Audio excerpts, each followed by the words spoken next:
Sejam todos bem-vindos.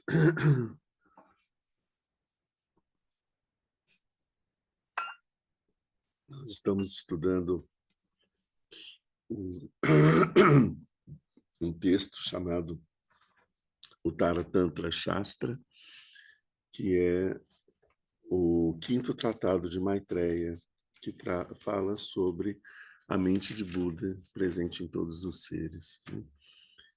Esse tratado faz parte dos 5 tratados de Maitreya, que foram os ensinamentos dados por Maitreya para o mestre Asanga,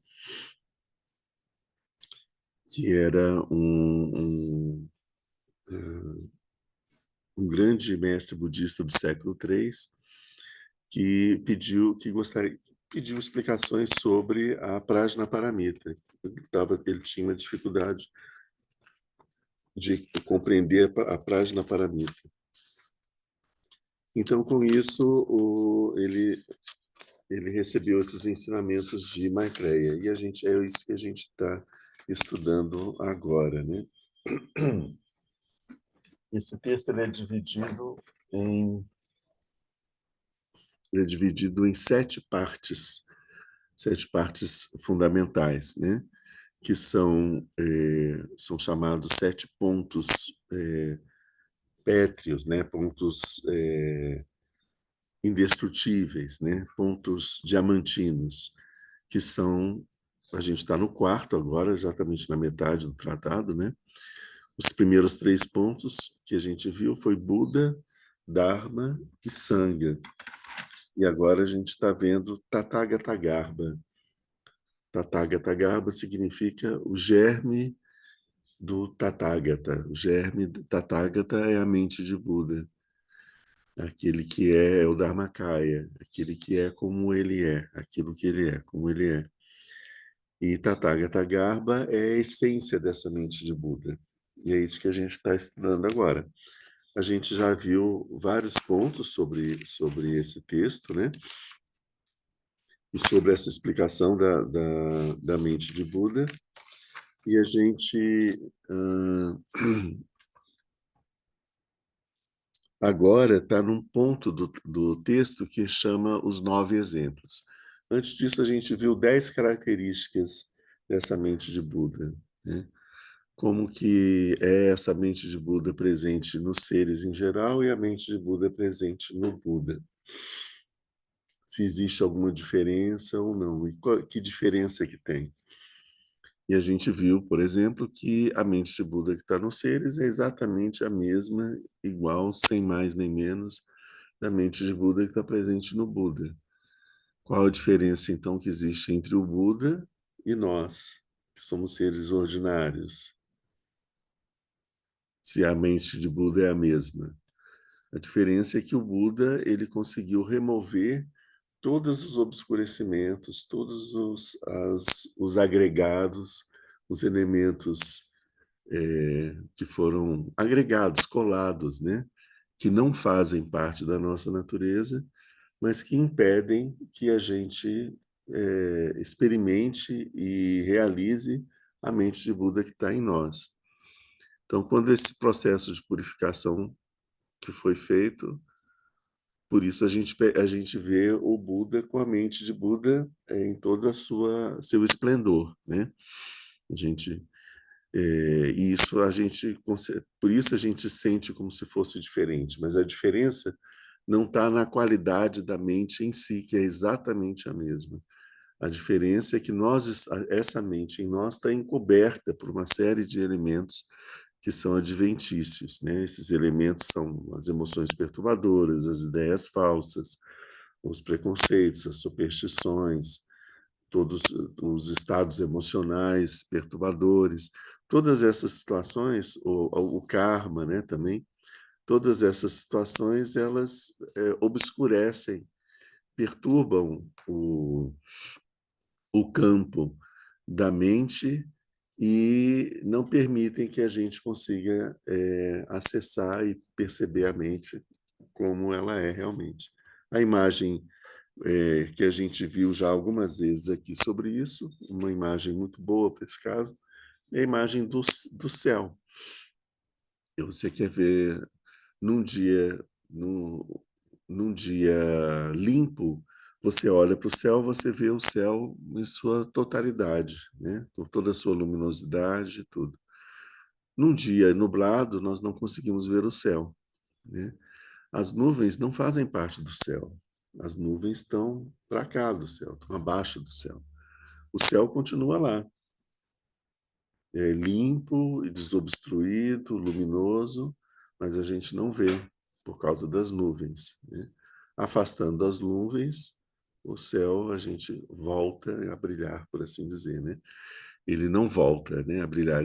A gente percebe que ele sempre esteve lá e sempre esteve brilhando, né? Essa é a ideia sobre a questão da mente de Buda em nós e a mente de Buda no Buda. Nos nossos últimos encontros, nós estávamos vendo essa parte que é chamada de os 9 exemplos. Esses 9 exemplos são pontos para a gente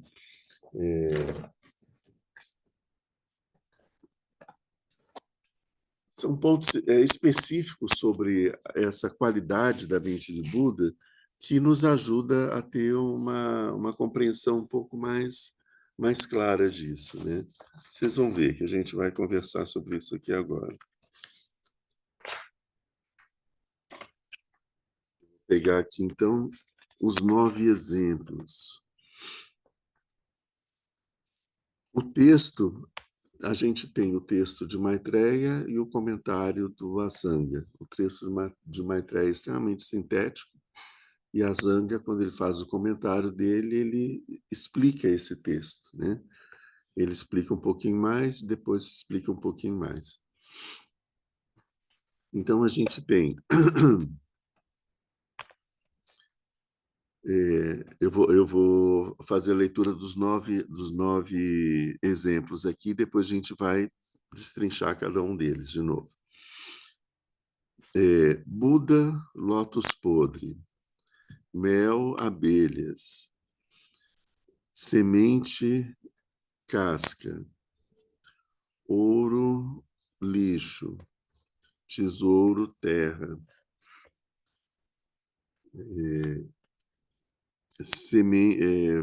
fruto, casca, imagem do Buda, trapos, o futuro rei no ventre de uma mulher pobre,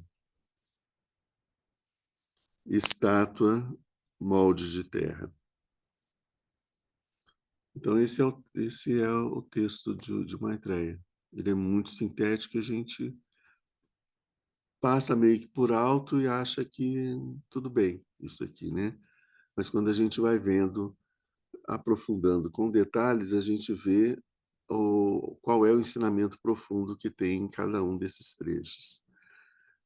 Então, assim, falando de uma forma um pouco mais compreensível para nós os ocidentais, a gente pode repetir esse texto dizendo ele assim. Aqui eu falei o texto como está no sânscrito ou no tibetano, né?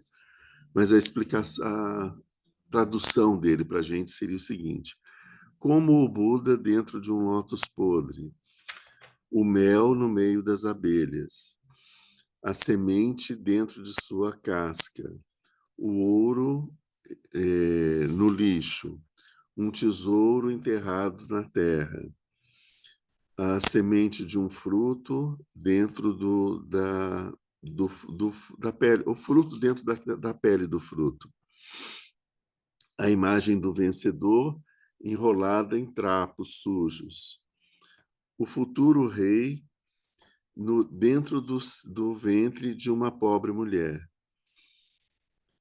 e como uma preciosa estátua dentro do seu molde de argila.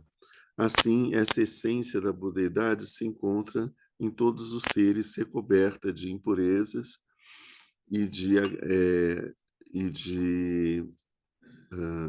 agregados adventícios. A gente já viu um pouco sobre a questão da imagem do Buda dentro de um lótus podre, foi uma primeira imagem que a gente viu.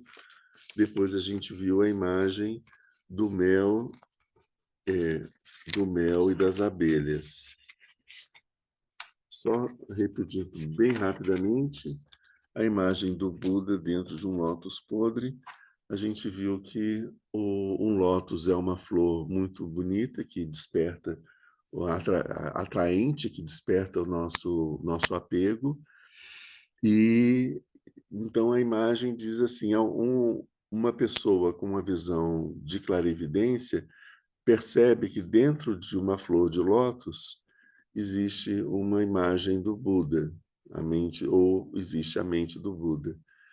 A flor de lótus, como todos os objetos de desejo, tem um momento em que ela é atraente, mas depois ela vai perdendo a cor, vai murchando, vai ficando mais feia. Então ela vai deteriorando, vai apodrecendo, até que ela apodrece mesmo. Mas a imagem do Buda está presente dentro dessa flor de lótus, seja ela viçosa ou seja ela podre, né? Isso, o sentido disso é dizer que a mente de Buda dentro dos seres está encoberta pelo desejo e pelo apego. E o desejo e o apego não percebem que a gente enxergue a mente de Buda que está em nós. A nossa mente fica fixada no desejo, no apego e não percebe o que tem por trás disso.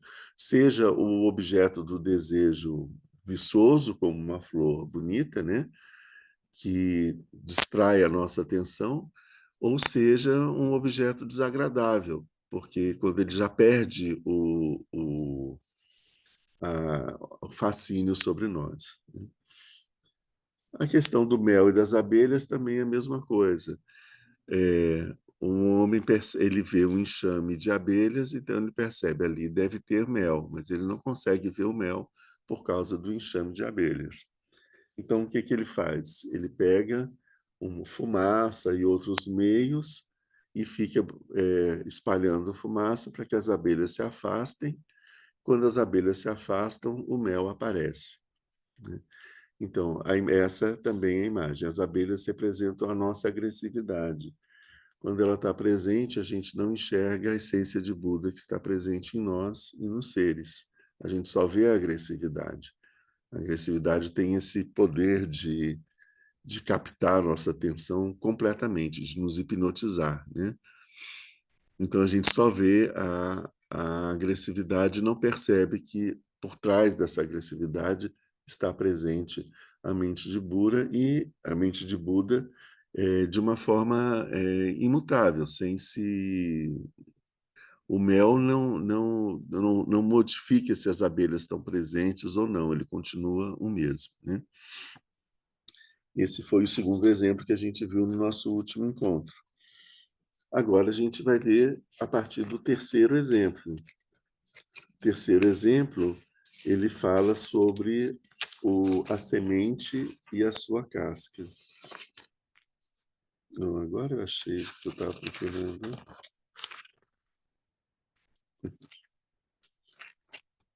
Mas agora foi. Terceiro exemplo, a semente não peneirada. O texto em sânscrito diz assim, aqui já está o comentário do Asanga, né? Entre os cereais, o grão misturado com sua casca não convém para o prazer de quem quer que seja, não é utilizável pelos homens. Mas aqueles que desejam o grão como alimento, etc., o separam da sua casca. Então você pega aqui o grão que ele está falando, é o grão de cevada, ou grão de arroz, né? Que ele tem uma casca, né? Então você tem que dar uma pilada nele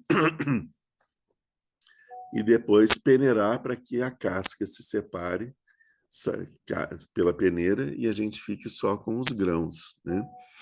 E são os grãos que a gente vai utilizar os grãos para poder se alimentar.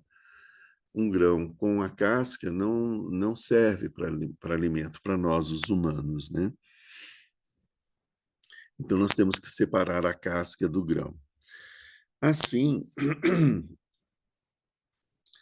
por todo o tempo que o germe, a semente do vencedor, que está presente em todos os seres, mas misturada aos lixos e impurezas dos kleshas, não for liberado da aflição devido a essas sujeiras e impurezas, ele não poderá exercer a atividade do perfeito Buda nos três mundos.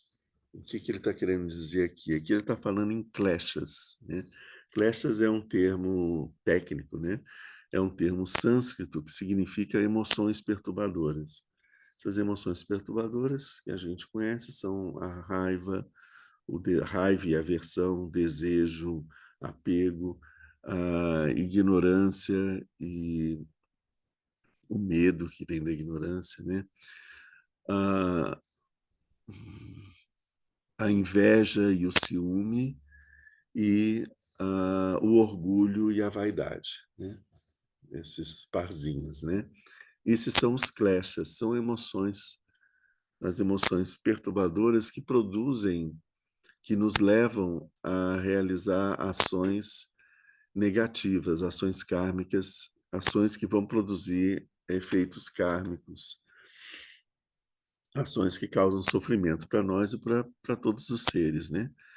Então, todas essas emoções, por isso que elas são chamadas de perturbadoras, porque elas tomam conta da nossa mente quando a gente está sentindo uma dessas emoções. A gente é completamente preso por elas e é feito, julgado para todos os lados pela força dessas emoções. Elas têm um poder muito grande na nossa mente, de perturbação. Enquanto a emoção está presente, a gente não consegue ver as coisas como elas são. A gente vê as coisas de uma forma perturbada, né? Perturbada pelo tom da emoção, né? Então, isso são os kleshas. Por isso ele diz, por todo o tempo que o germe do vencedor, ou seja, que é a essência do Buda, né? Que está presente em todos os seres, mas está misturada aos lixos e impurezas dos kleshas, porque ele diz que os kleshas, essas emoções perturbadoras, não fazem parte da mente. Elas são agregados à mente, mas impedem a gente de perceber a mente pura de Buda, que é a nossa verdadeira natureza.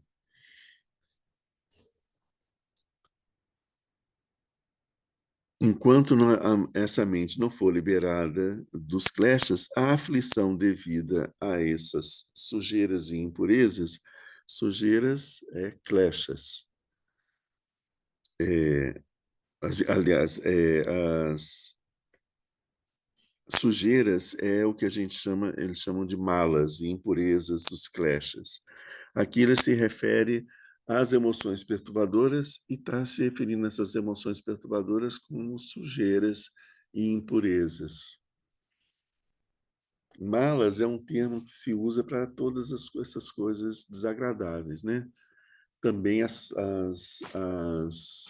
os produtos do corpo desagradáveis, né? Urina, fezes, o suor, a sujeira, né? Um corpo com a pele suja, né? Todas essas coisas impuras, né? São chamadas de malas, né? Então ele está falando disso, ele está falando desses esgotos, né, que são produzidos pelo nosso corpo, são os nossos esgotos mentais. Enquanto a mente de Buda, o germe do vencedor, não for liberado de todos esses esgotos mentais, essas sujeiras, ele não poderá exercer a atividade do perfeito Buda nos três mundos.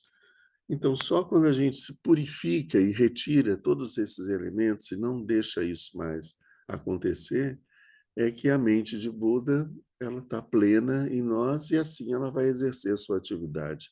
E vai exercer a sua atividade nos três mundos, ou seja, na totalidade, sem nenhuma obstrução, sem nenhuma dificuldade. Continuando aqui o texto do Asanga. Da mesma forma que os cereais, como o arroz, o trigo e o orgo, não separados da sua casca, ou ainda o grão não separado de suas palhas, não são um alimento agradável para os homens.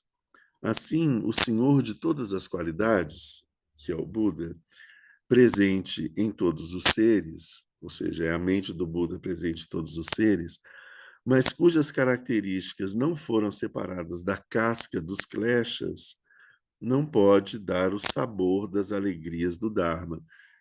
Então, enquanto a mente de Buda, né, que está presente em todos os seres, não for separada da casca dos kleshas, das emoções perturbadoras, ele não pode dar o sabor das alegrias do Dharma a um homem afligido pela fome dos kleshas. Então, ele pega a imagem, um homem faminto. Essa fome é uma imagem das emoções perturbadoras. As emoções são como uma fome. Elas perturbam a nossa mente da mesma forma como uma fome perturba o nosso corpo. O homem que está tomado pela fome dessas emoções, ele gostaria de sentir o prazer de receber um alimento e de ficar satisfeito com esse alimento. Esse alimento é a mente de Buda que está dentro dele, mas ele não consegue pegar a mente de Buda porque ela está envolta em casca, numa casca. Essa casca é a casca do arroz, é a casca do trigo, é a casca dos grãos que ele está querendo comer. Então ele não consegue comer porque a comida está embrulhada numa casca. Essas cascas são as emoções perturbadoras. Uma vez que o grão que continua dentro de sua casca não é um alimento que possa ser usado pelos humanos, esses seres humanos que desejam alimento agradável e nutridor precisam remover esse grão de dentro de sua casca. Então, esse aqui é o ponto que ele diz. É importante que a gente retire a casca que envolve a nossa mente, que essa casca nos impede de ter o acesso a essa mente. Quando a gente olha para nós mesmos, nós não vemos a mente de Buda. E nós achamos que ela não está presente. A gente não enxerga isso. Por quê? Porque o que a gente enxerga é o quê? É a nossa mente pequena, dominada pelo nosso ego, todos os medos que a gente tem, as preocupações que a gente tem e as emoções que a gente tá envolvido. Porque a gente, para poder proteger o ego, a gente se aflige com todas as coisas que acontecem à nossa volta. Então, esse estado mental é a casca. E enquanto a gente não retirar essa casca, a gente não vê que por trás dela existe a mente de Buda, onde não existe o sofrimento. Porque esse sofrimento todo é produzido pela casca. Esse é o que ele fala naquele outro exemplo, quando ele diz assim: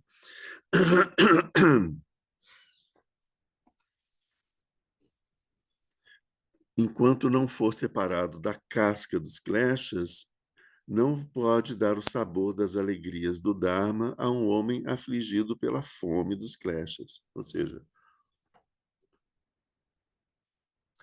essa casca das emoções perturbadoras produzem na gente um estado de insatisfação, esse estado de fome.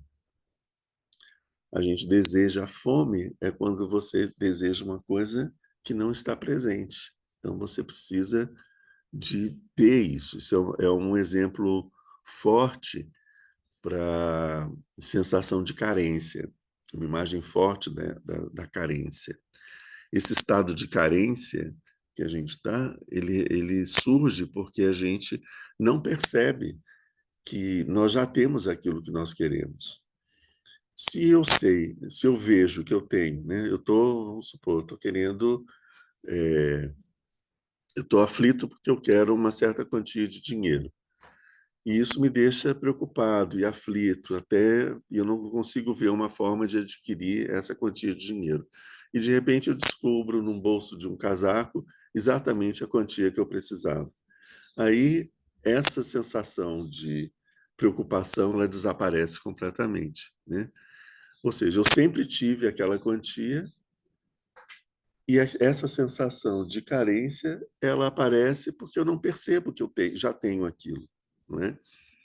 Então, esse é o exemplo da imagem sobre esse ponto da mente de Buda. Ela está presente em nós, mas a gente não percebe. Então, a gente sente a falta dela. Essa falta dela é sentida como carência de todos os tipos.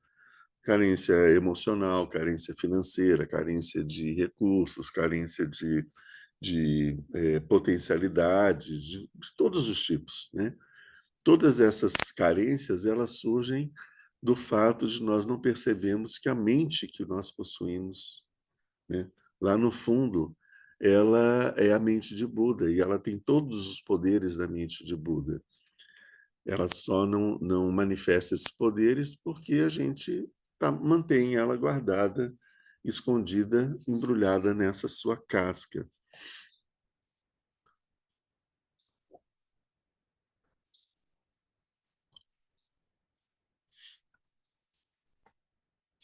Continuando aqui no texto, ainda sobre o sentido, né? A natureza, esse trecho aqui que eu estou falando, que eu falei, esse último, e o que eu vou seguir agora, é o comentário do Jiangon Kultru sobre o texto. Ele diz aqui, a natureza do vitorioso, ou seja, a natureza de Buda, que está presente em todos os seres sencientes, mas misturada com a contaminação dos venenos mentais, é semelhante a este exemplo. Então, aqui ele acrescenta essa questão dos venenos mentais. Os venenos mentais são a origem dos clashes, das emoções perturbadoras. Existem três venenos mentais, que é a, o desejo apego, a raiva aversão e a estupidez e ignorância.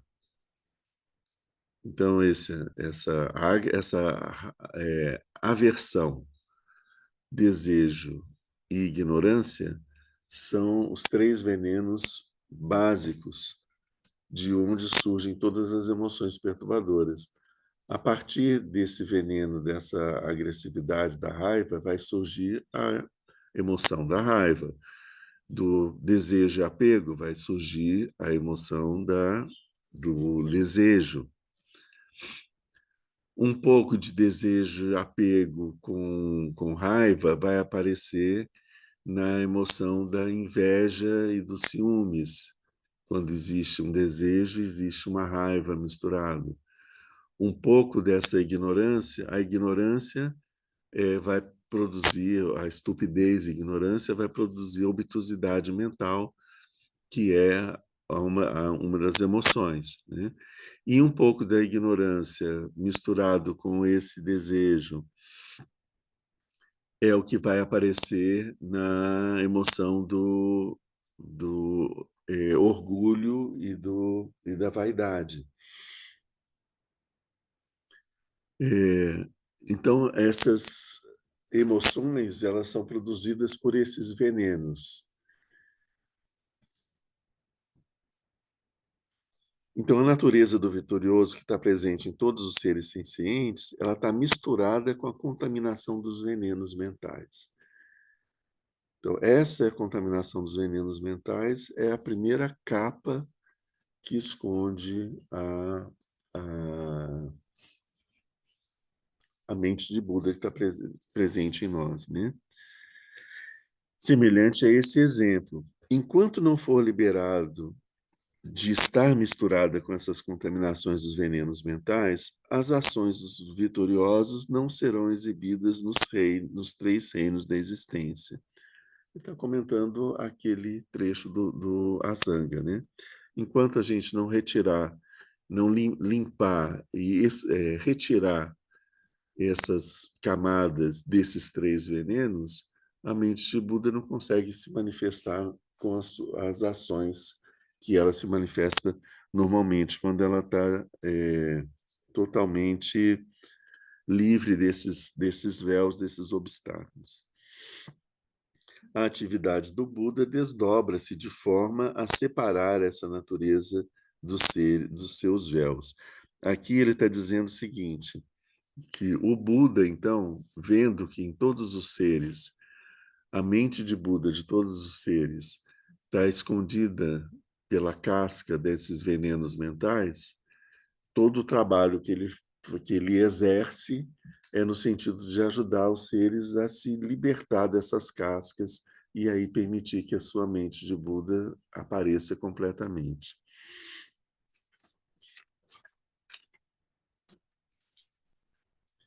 E juntando esses dois exemplos, esses, essas estrofes, esses parágrafos, a gente tem o seguinte texto aqui. Quando os grãos maduros de arroz, trigo sarraceno ou cevada não tiverem sido bem debulhados até que a casca e a espelta tenham sido totalmente limpas, enquanto eles não tiverem emergido de suas cascas e continuarem tendo casca e palha, eles não podem se tornar um alimento delicioso que seja palatável aos seres humanos. Falando de novo a mesma coisa. Da mesma forma, o Sugata Garbha, que é, ou seja, o Buda, o Senhor das qualidades, está presente em todos os seres, na mente de Buda. A mente de Buda está presente em todos os seres. Assim, eu falei Buda, mas não, Sugata Garbha não é Buda. Sugata é o Buda. Sugata Garbha é a semente do Buda, é a mente de Buda. Garbha é uma palavra que significa semente, essência, né? Então, quando a gente vai se referir ao Buda, a gente utilizaria Tathagata. Uhum. E aí, Tathagata Garbha, então, seria essa semente que está presente em todos os seres. Isso, isso. Tathagata é o Buda, Tathagata Garbha, a mente de Buda, a essência de Buda que está presente em todos os seres. Sugata é o Buda, Sugata Garbha, a mente de Buda que está presente em todos os seres, né?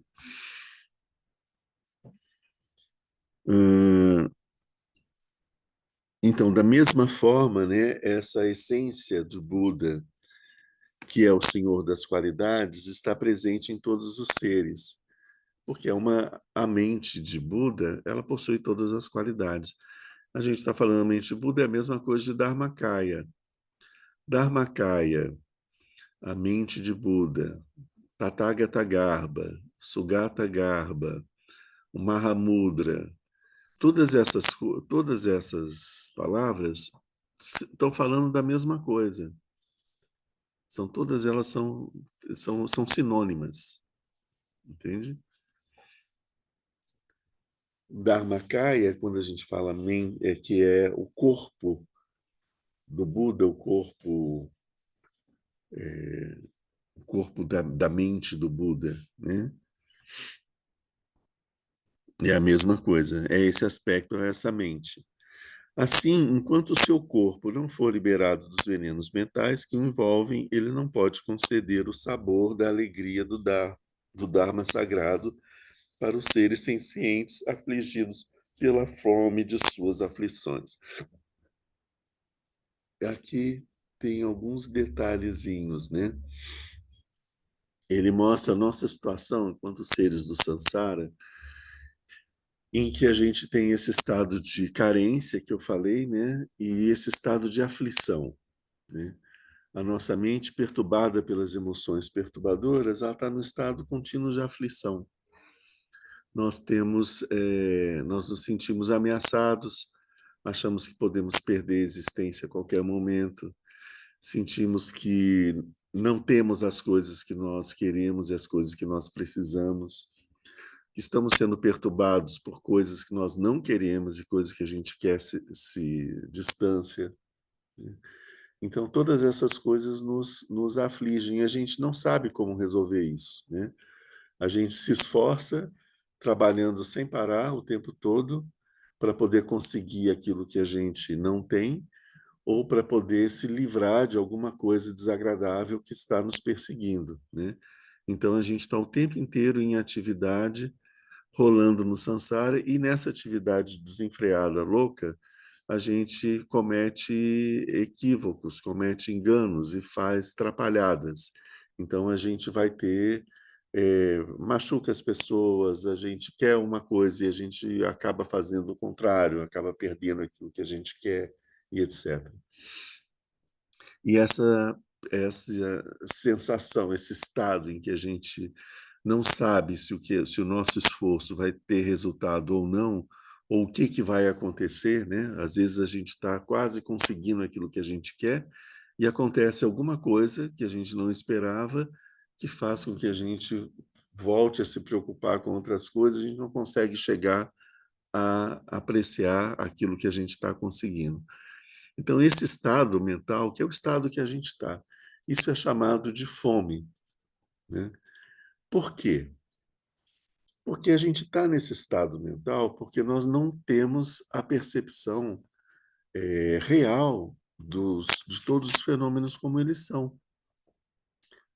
Então, a gente tem uma visão equivocada, a visão que a gente tem é limitada, a gente não vê a verdade, a gente vê uma verdade distorcida, né?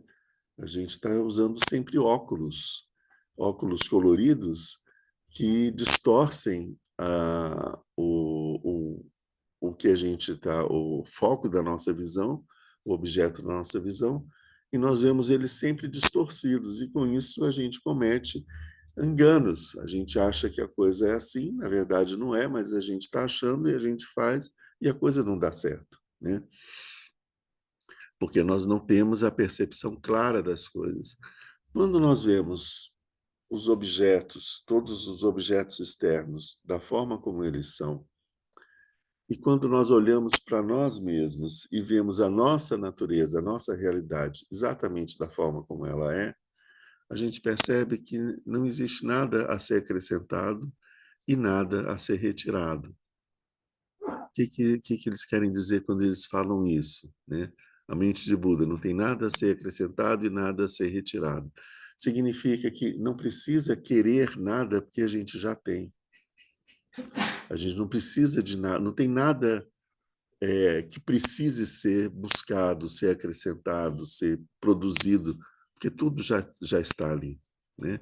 E da mesma forma a gente não precisa se desfazer de nada, porque tudo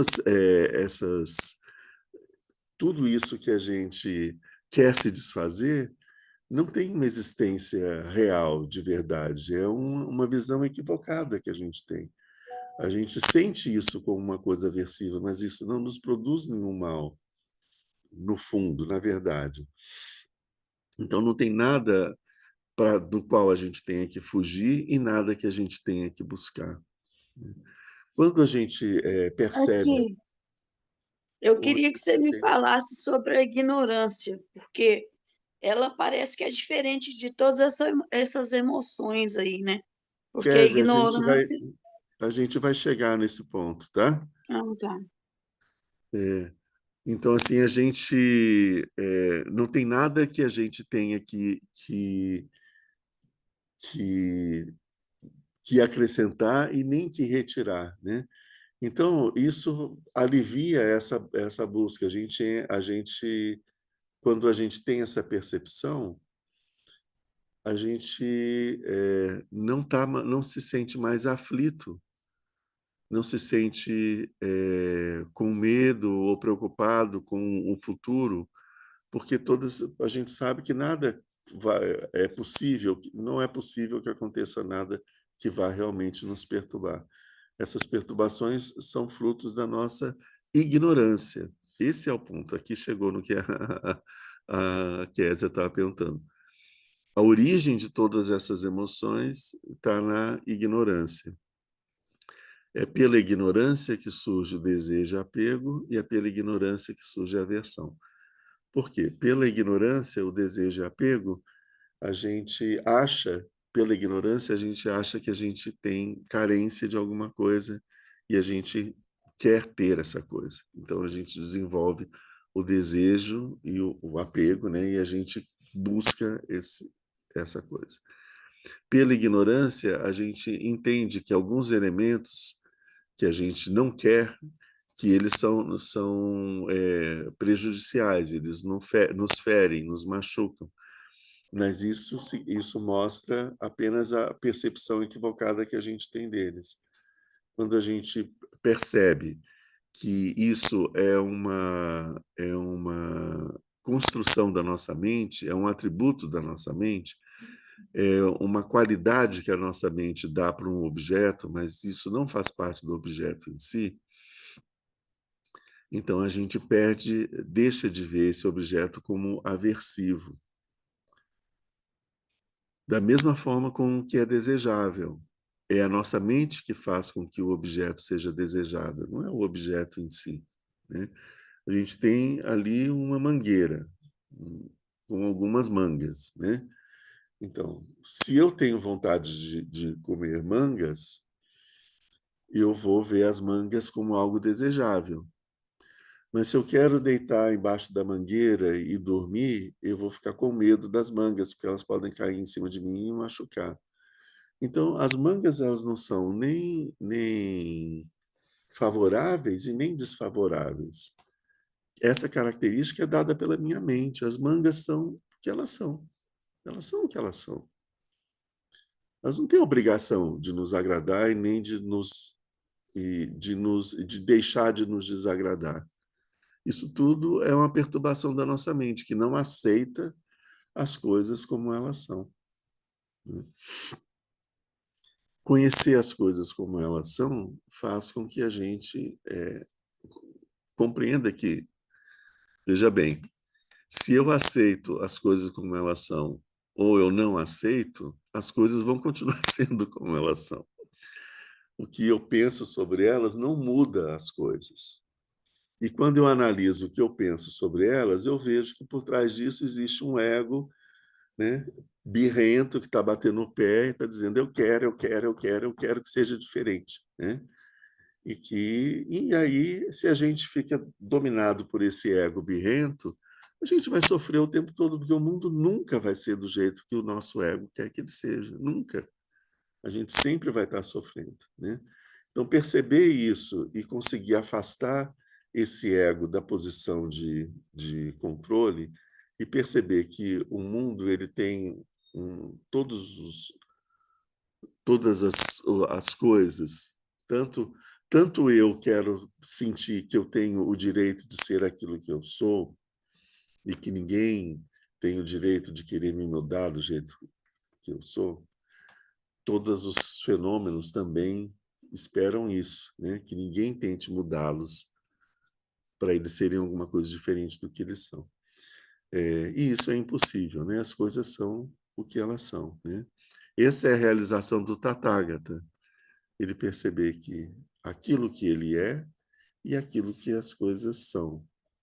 E aí você se relaciona com as coisas de uma forma clara, sem nenhuma fantasia. Querer que as coisas sejam diferentes do que o que elas são é não aceitar as coisas como elas são e é a fantasia da ignorância que acha que pode modificar a natureza das coisas. E a gente não pode modificar a natureza das coisas, né? O nosso ego, tomado pela ignorância, ele, como o ordenador, se sente no direito de reformular o mundo, então ele quer mudar tudo para que tudo fique agradável para ele, né? É mais nesse sentido, né? A gente tem que ver que as palavras elas são difíceis de expressar os sentidos das coisas. Então, isso que eu estou falando sobre as coisas como elas são, etc., tem muito mais a ver com essa questão que eu falei agora, desse ego que quer ser o reformador do mundo e que quer mudar a natureza das coisas, né?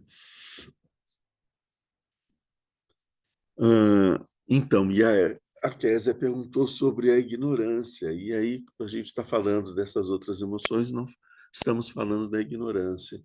Que ignorância é essa que faz com que a gente desenvolva apego e desenvolva aversão? Apego, porque por conta da ignorância a gente acredita que um determinado objeto que a gente vai desejar, que a gente não tem, mas que a gente deseja, vai produzir um bem para nós, né? vai nos acrescentar alguma coisa. E quando a gente adquire o objeto, a gente vê que não acrescentou nada, né? Aversão, porque a gente acha que um determinado objeto que está presente, se ele for removido, a gente vai se sentir melhor, né? Mas isso também é produzido pela ignorância, porque as coisas, removendo esses objetos, a gente continua com o mesmo desconforto, porque o desconforto não está relacionado com o objeto, está relacionado com a nossa mente, né? Assim como o desejo não está relacionado ao objeto, está relacionado com a nossa mente. Quando a gente adquire o objeto que a gente deseja, a gente, em vez de usufruir desse objeto, a gente começa a desejar outro. O desejo ele não para quando você atinge o objetivo, ele continua, ele muda de objeto. E a aversão não para quando você afasta aquilo que você quer. Quando você afasta aquilo que você quer, você começa a querer afastar uma outra coisa. Porque são movimentos da mente, de buscar ter e de querer e de rejeitar. Querer e rejeitar. Isso é um movimento da mente. Esse movimento é produzido pela ignorância. Por quê?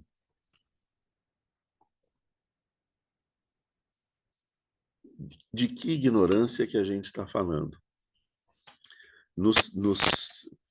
Na maioria dos textos dos ensinamentos budistas, ignorância se trata de muito mais do que a ignorância comum que a gente conhece. Aqui, quando a gente fala em ignorância, a gente fala ignorância sobre a nossa natureza fundamental.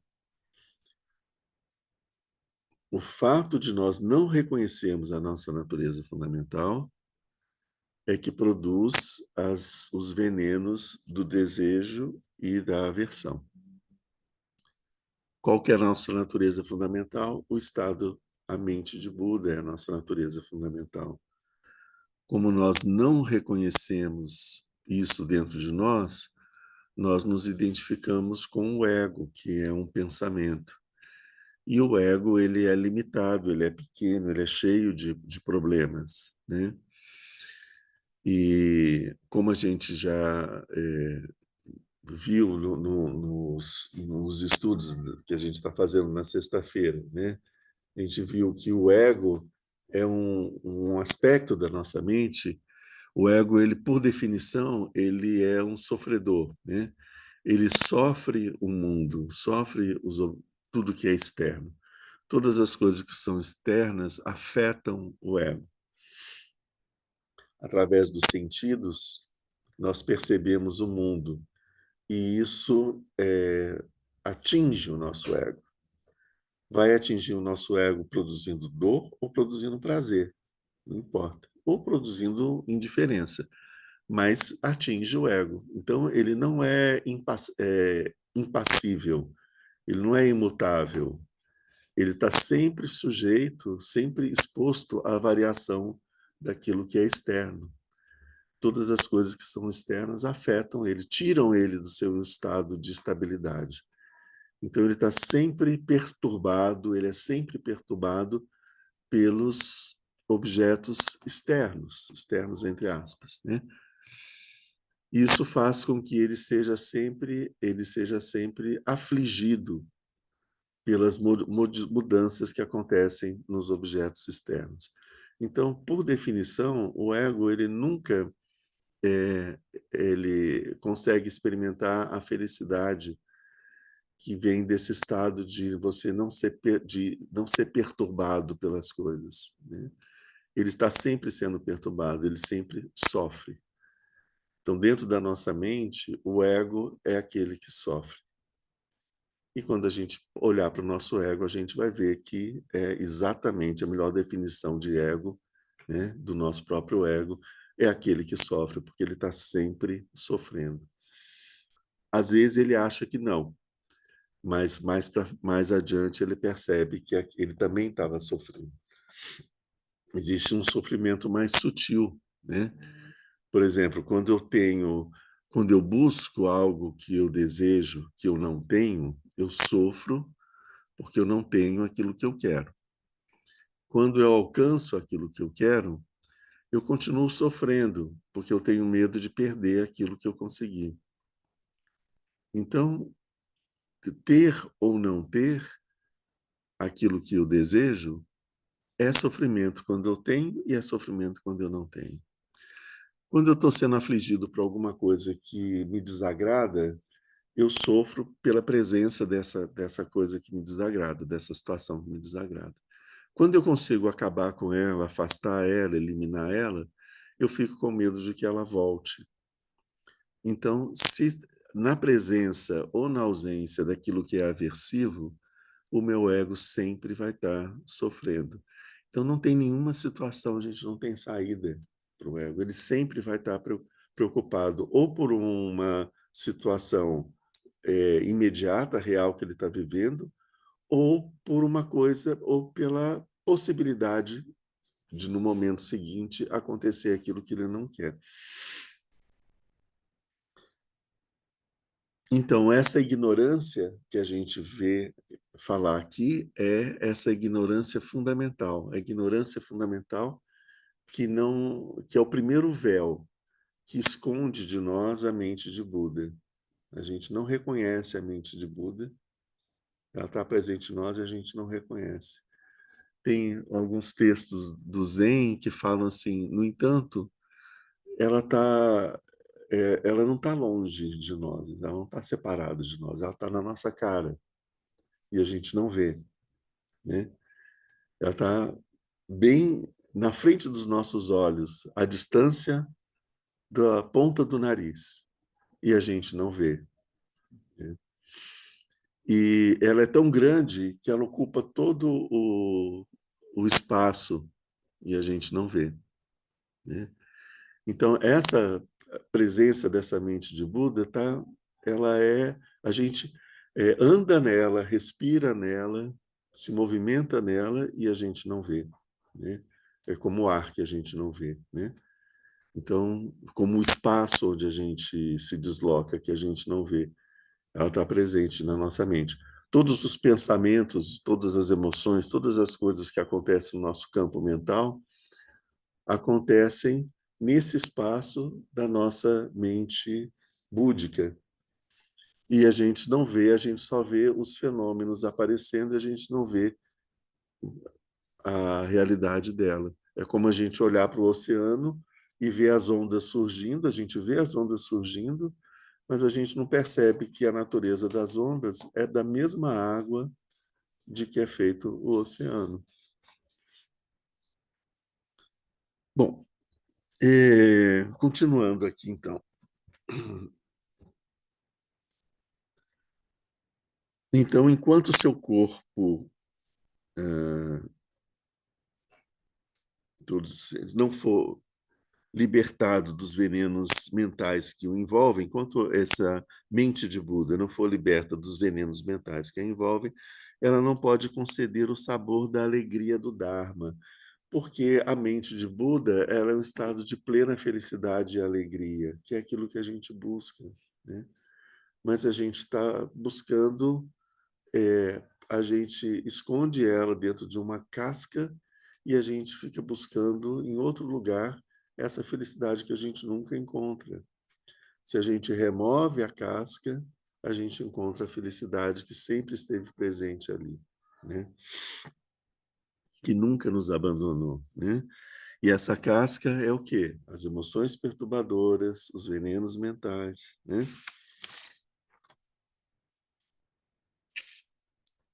Continuando então aqui. Imagine um grão de arroz envolto em sua casca. Grãos de arroz, trigo sarraceno e cevada não podem ser usados como alimento enquanto não forem descascados. Ok. Da mesma forma, enquanto a natureza búdica, chamada o Senhor de todas as qualidades, não for libertada da casca das impurezas, ela não poderá dar o sabor da alegria do Dharma aos seres. Ok. No exemplo do arroz seco, a casca corresponde à ignorância encontrada nos seres comuns. Então, aqui a gente volta para a pergunta da Késia, né? Que estava justamente perguntando, e a ignorância? E a ignorância? Estamos falando da ignorância desde o começo, né? Assim como o lótus podre era um exemplo do desejo e que as abelhas um exemplo da agressividade, da aversão, a casca do arroz é um exemplo da ignorância. É o terceiro veneno, que é o primeiro, na verdade, né? Grãos como o arroz são cobertos por uma casca que obscurece o grão em seu interior.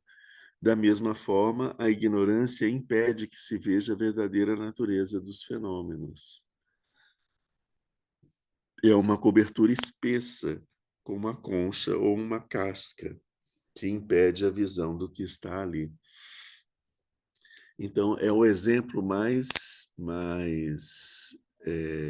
forte para a ignorância, porque a casca é uma coisa que encobre, que esconde, mas não é como um véuzinho que esconde, que é meio transparente, que é leve, que pode ser rasgado, não.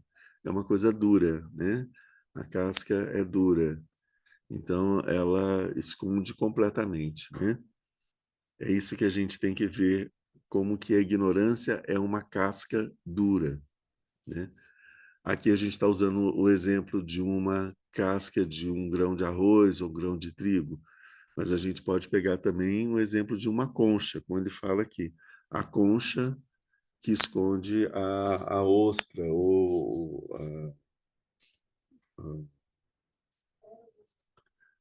a pérola. Excelente, né? Que esconde a pérola, exatamente. A gente tem que retirar a casca para a gente encontrar a pérola. A pérola está sempre ali e quer você passe por ela ou não, bata na casca ou não, você pode fazer o que quiser, a pérola sempre vai estar ali imutável, né? Só quando você abre a casca é que você retira a pérola que sempre esteve presente. A mesma imagem das nuvens no céu que não deixam a gente ver o céu. O céu está sempre lá, como a pérola está sempre dentro da ostra. Nessa imagem, né? Então, esse terceiro exemplo, ele fala especificamente sobre a casca da ignorância. E esse é um ponto que é dos três venenos, o veneno da ignorância é o mais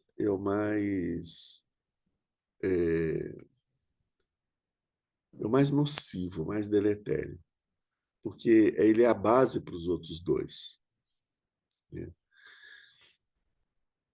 A gente consegue perceber a agressividade como negativo, né? A gente tem dificuldade de perceber o desejo como negativo. O desejo geralmente é visto para nós como um bem.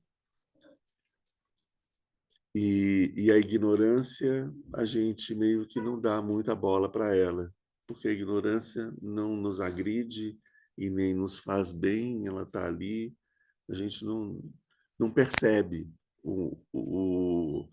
a potencialidade de mal que existe na ignorância, né? O desejo, a gente busca o desejo porque ele nos coloca num estado e o que o desejo nos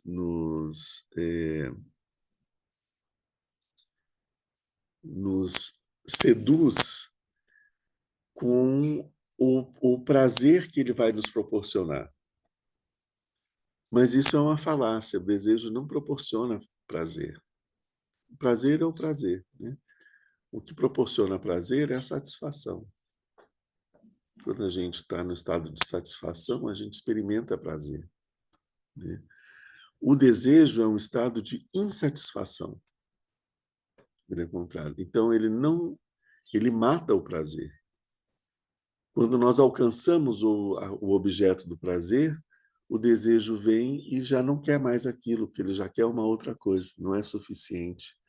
Então, a gente não consegue usufruir do prazer, porque a gente está preso pelo desejo. O desejo é um fogo, né? Ele é um fogo, ele queima, né? E ele deixa a gente sempre nessa busca que nunca tem um fim. É a cenoura na ponta da vara, né? Que a gente tem aquela imagem para o cavalo andar, você coloca a cenoura na ponta. Essa imagem. Aqui, o objeto que poderia nos dar prazer, ele aparece simplesmente como um orientador de para onde vai o desejo, mas o desejo ele é eterno e ele não eterno entre aspas, né? Enquanto a gente está experimentando, eterno enquanto dure. A gente está experimentando ele sempre e ele sempre está sempre dizendo não, é ali, ó. Não, mais um pouquinho, anda mais, não, vira para esse lado, vira para aquele outro. Ah, não, já não é mais isso. Você conseguiu isso, mas tem outra coisa que é melhor. Ele está sempre nos empurrando e não nos permite que a gente usufrua do prazer. Esse é um ponto importante, porque essa foi uma das percepções do Buda quando pouco antes dele se iluminar, ele percebeu que ele estava antes fazendo, durante o período que ele passou na floresta fazendo práticas ascéticas, que eram práticas de mortificação para poder destruir o prazer. Ele percebia tinha já percebido que o prazer era um obstáculo para a iluminação. Então ele ficava dias sem comer, ele ficava dias numa posição só em cima de uma perna, ou então só sentado, ou então ou parava de respirar. Ele fazia, era uma série de práticas, ele descreve isso nos sutras, né? E ele viu que isso não estava levando a lugar nenhum. E ele se lembrou de um momento em que ele, quando criança, tinha sentado para meditar embaixo de uma árvore e ele estava feliz, estava tranquilo ali, estava tudo bem. E ele estava sentindo o prazer de estar ali. E foi o momento que ele percebeu que não era o prazer, que ele está no estado de satisfação, né? Que não é o prazer que é um obstáculo para a iluminação, mas sim o desejo. Você pode sentir o prazer, né? Agora, se apegar ao prazer é apego. Se apegar, ficar desejando um prazer que não está presente, é desejo, né? Então, isso são emoções que perturbam a mente. O prazer em si só não. Ele só passa a perturbar a mente quando a gente desenvolve um apego ao prazer e fica com medo de que aquela situação de prazer passe, nunca mais volte, etc. Né? Então, aí sim, essas emoções que aparecem juntos, sim. E, então, por isso eu digo que esse é um ponto que a gente geralmente não percebe e a gente considera como algo positivo, sentir desejo e tudo, mas não é, né? O desejo, como falei, é esse fogo que não nos deixa experimentar as coisas, sentir o prazer das coisas. Quando o mundo, a classificação budista dos mundos, de todo o universo, ela divide em 3 mundos, entre aspas.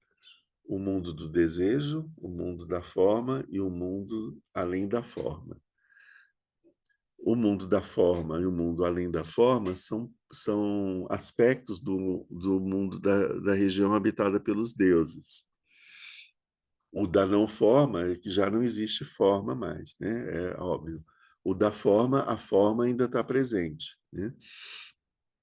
E o do desejo é o que tem abaixo. O desejo envolve o reino dos deuses, dos semideuses, dos animais, dos infernos, dos espíritos, etc., dos humanos. Então, tudo isso a gente está dentro do mundo do desejo, submetido ao,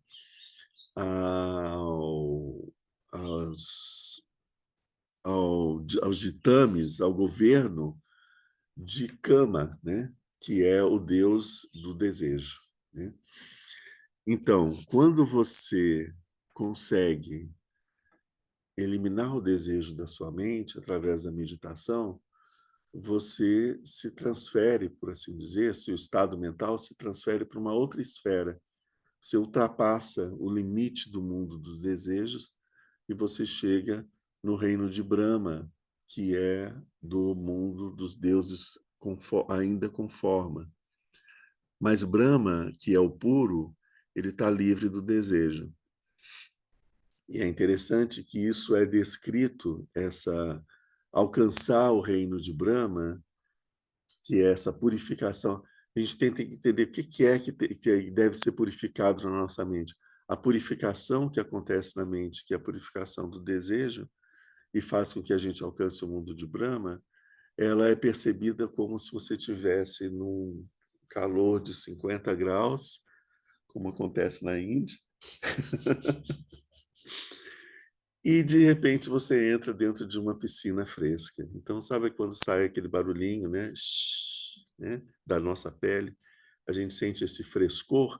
Então, é descrito como um frescor muito grande, porque a gente se livra do fogo queimante do desejo. Isso é expresso como uma sensação de prazer e de alegria infinitas, né? Desse frescor. A gente se liberta do desejo, a gente finalmente sente o prazer, né? Mas, além disso, a gente deve ver que a ignorância, que é aquilo que a gente não consegue perceber o mal que ela nos faz, assim, diretamente, né? Ela ainda é mais deletéria do que a aversão e o desejo, porque é a ignorância que faz com que a gente sinta aversão e é a ignorância que faz com que a gente sinta o desejo. Se a gente elimina a ignorância, esses outros dois venenos desaparecem. E as emoções perturbadoras também. Todas as outras emoções perturbadoras também. E que ignorância é essa? A ignorância sobre a nossa própria natureza. Então, não é uma ignorância acadêmica, né? É uma ignorância fundamental, né? Essa cegueira fundamental que faz com que a gente olhe para nós mesmos e a gente não veja a natureza de Buda que existe em nós. Como que a gente elimina essa ignorância? Com a meditação. Através da meditação, a gente, pela prática da meditação, a prática do chinês, a gente pacifica o funcionamento da mente, a agitação da nossa mente.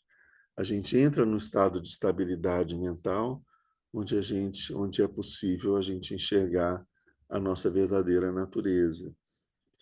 Então, isso acontece quando a gente consegue perceber essa nossa verdadeira natureza, a gente entra no que chama o caminho da visão dos bodhisattvas, que a gente vai ver sobre isso mais na frente um pouco. Então, o que a gente, fechando, né, esse primeiro ciclo desses 3 venenos, o desejo, a aversão, e agora a gente vendo o veneno da ignorância, o quanto que ela impede, essa casca da ignorância impede que a gente veja a natureza de Buda em nós.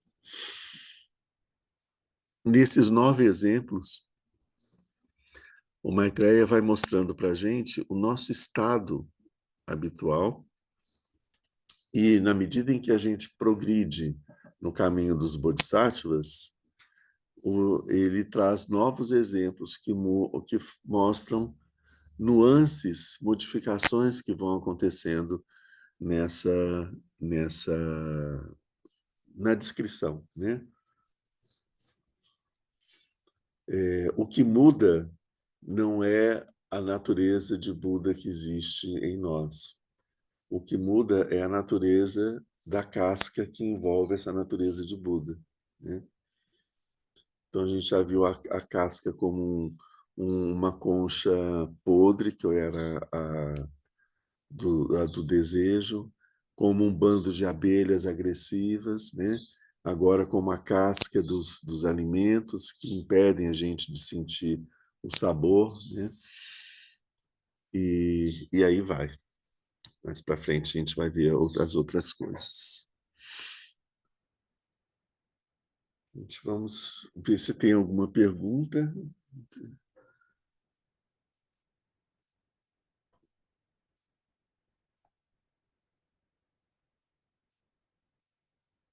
Então, a gente já pode encerrar. Na hora, finalmente, Lama Sonan sempre pede para terminar, né, antes.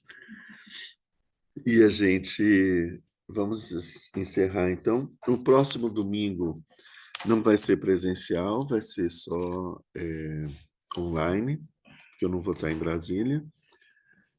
E depois a Lama Pelmo, ela vem para fazer o ciclo de ensinamentos dela e logo depois eu estou voltando de novo.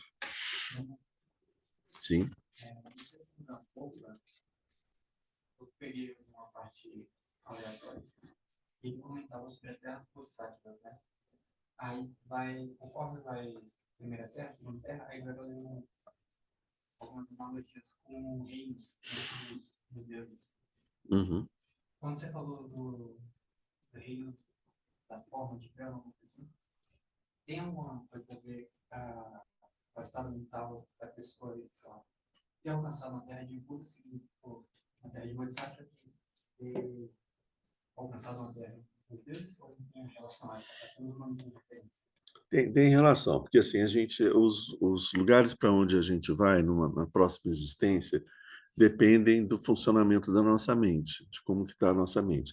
Se a nossa mente ela está cheia de emoções de ódio, de raiva, de aversão, de agressividade, isso faz com que a gente renasça num lugar de muita agressividade, muita raiva. Isso é o reino dos infernos, né? Se a nossa mente está num estado de muita beligerância, de buscar sempre querer conquistar alguma coisa que é dos outros e lutando com os outros pelas coisas, faz com que a gente renasça no mundo dos semideuses, que estão sempre nesse estado de... Eles realizam muitas coisas, mas estão sempre querendo ter alguma coisa a mais. Se a gente está num estado de muito orgulho, de muita vaidade, faz com que a gente renasça no reino dos deuses, né? São vários os reinos dos deuses. Dentro dos reinos dos deuses, para você renascer no reino dos deuses, você tem que ter mérito. Não é só o orgulho, a emoção do orgulho. O orgulho é um subproduto. Se eu ficar sentindo muito orgulho, eu não vou nascer no mundo dos deuses, não é isso.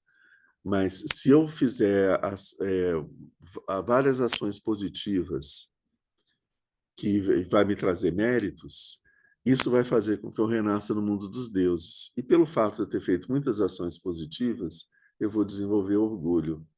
Eu vou falar, olha só, né, eu sou puro, eu nunca fiz isso, ou eu fiz isso, olha o que, né, eu fiz tantas coisas importantes que eu fiz, desenvolve o orgulho. Por isso é que o orgulho está ligado ao reino dos deuses. Dependendo da prática da meditação, você vai alcançar estágios mais de consciência mais elevados. Esses estados de consciência são os estados que a gente encontra no reino dos deuses. São os vários estados de consciência alcançados pela meditação. Tem muitos desses estados que ainda estão sob o domínio do desejo. Mas quando a gente já consegue se libertar do desejo, a gente passa para o mundo seguinte, que tem 4 níveis também, que é o reino dos Brahmas, que são aqueles que estão livres do desejo. Chega um ponto onde a gente se liberta também da forma. Então, é quando a gente tem a realização do espaço infinito, né? Em que não existe forma, mas assim nós nos percebemos num espaço infinito, uma consciência infinita, são os reinos mais sutis. Então, os reinos dos deuses têm relação com os estados de meditação que a gente alcança durante a prática da meditação. Se você fez uma vez, você alcançou esse estágio, você não vai para o reino dos deuses. Mas se você tem o hábito de meditar sempre, você sempre fica nesse estágio, a sua mente ela vai se moldando para sentir isso. Da próxima vez que você for renascer, isso vai fazer com que você vá direto para lá, que é o nível em que sua mente está funcionando. Seria isso. Mas significa que Brahma é um bodhisattva? Não. Só uma... Não. Os bodhisattvas, eles alcançam esses vários, mas não só os bodhisattvas, outros seres comuns também alcançam, né? Não dá para a gente continuar mais. Vamos fazer aqui a nossa dedicatória. Que em todos os meus nascimentos possa eu não estar separado do perfeito Lama, usufruir da glória do Dharma, realizar completamente as qualidades dos caminhos e das terras e atingir rapidamente o estado de Dorje-Shim. Não, isso a gente já fez. Vamos lá, vamos para a dedicatória. Eu achei estranho. É que estava marcado aqui, ó, virei, pronto. Graças a essa virtude, tendo realizado rapidamente o Mahamudra, possa eu conduzir a esse estado todos os seres sem exceção. Pela graça do Buda que obteve os 3 corpos, pela graça da imutável verdade do Dharma em si e pela graça da infalível aspiração da Sangha, possa essa súplica de dedicatória realizar-se tal como ela é.